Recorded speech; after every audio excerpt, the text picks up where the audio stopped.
I have with me Jørgen Randers. He was the president of BI from 1981 to 1989. Welcome, Mr. Randers. Thank you. You try to achieve two things with the BI in your period as the president. BI grew immensely in this period, and you tried also to make the institution a little more scientific. If you start with the latter, how did you go about to make BI a more scientific institution? Exactly. So the interesting thing about BI as a private institution is that it was solely tuition funded. It had no money, it had no funds, it had no alumni. So the whole thing was run on student fees, which is very atypical. And this is still the case, that the state pays perhaps 10% of the total budget. The rest actually comes from selling education. Our feeling was that in order to sell education in large volumes, we needed to increase the quality of the institution, and the simplest way to do that is, of course, to make it more scientific and with visible and profiled professors and things like this. And so, but we of course didn't have the money to hire these guys. So what we did first was to expand the simplest type possible education, making as much profit as possible from this, and then we used the money to hire the professors. And then we did at the same time try to get the right titles. So we sought accreditation, so that we could give master's degrees and MBAs and things like this. And that in sum was what I spent those 8 years doing. We 10-doubled the turnover, and we increased the number of people admitted every fall from 3,000 to 12,000 every fall.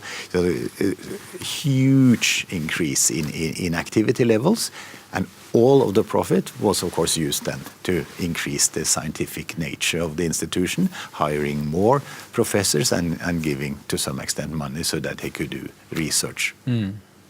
Norway was in desperate need, you might say, in this period for business candidates and economists. Yes, it proved to be the case that the Norwegian state that had actually run the whole educational establishment after the war and built technical schools and business schools and the stuff, they had heavily underinvested in business education or in practical management, so to speak. And so when we then started 10-doubling the intake in classes, it turned out that there were candidates who were willing to pay the money that we needed in order to run the stuff. So yes, there had it not been for this underinvestment in the 50s, 60s and the 70s, it would not have been possible to make the tremendous lift in the 1980s. So there is an anniversary for BI coming up, 75 years. How would you describe the institution at this time? What's the challenge, and what do they have to move on? So currently, of course, BI is a profitable, well-run private institution that fills the niche of producing business economists or business administration type people very well, and it does so largely for Norwegian market, but also for the international market. And so I think in many ways it has reached the highest level it can reach inside this niche. It has now all the mortar, all the fancy buildings and all the degrees and the big staff and the whole thing. So I think it has done what it can do.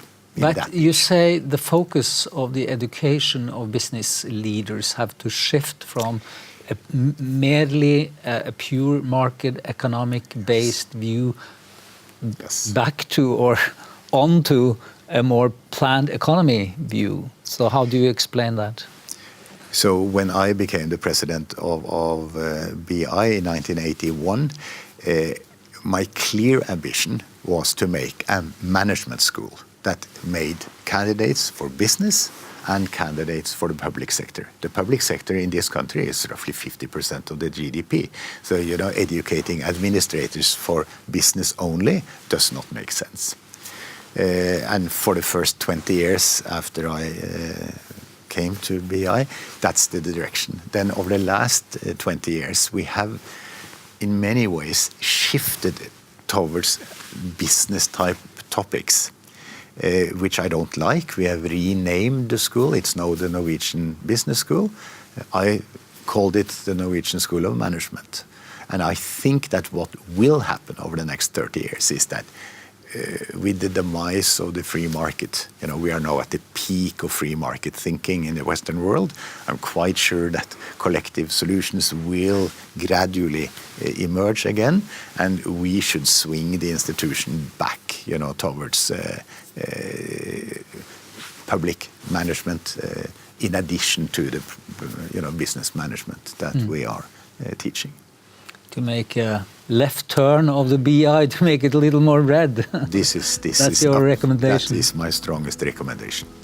Will I be listened to? I'm not so sure. Thank you, Jørgen Randers.